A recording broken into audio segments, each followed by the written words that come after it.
du grabuge dans les beaux quartiers de Paris. Valérie Trierweiler a vu les policiers débarquer chez elle, à son domicile du 16e arrondissement de Paris, lorsque le voisinage les a appelés pour des cris et de bruit de meubles, comme le rapporte Le Parisien en ce 28 octobre. Un conflit aurait éclaté entre deux des trois fils de l'ancienne compagne de François Hollande, selon Le Quotidien. Les deux frères âgés de 29 et 26 ans en seraient même venus aux mains. L'équipage de police aurait alors constaté que les deux hommes étaient visiblement très alcoolisés.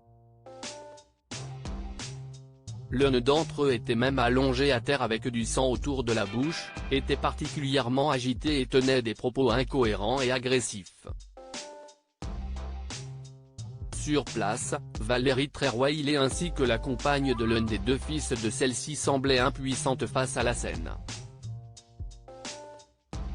Les policiers ont dû faire usage d'un pistolet à impulsion électromagnétique face à l'un des deux protagonistes qui insultait les forces de l'ordre. Valérie Trierweiler et ses fils ont été entendus vendredi après-midi sans aucune interpellation. Valérie Trierweiler, ces hommes qui ont compté dans sa vie et Léonard Trierweiler, le plus connu de la fratrie. L'un des deux hommes, Léonard, avait fait une apparition en mai dernier dans l'un des programmes les plus en vue du PAF. 66 minutes, sur M6. Le jeune homme de 26 ans apparaissait en effet dans une séquence sur les grands restaurants.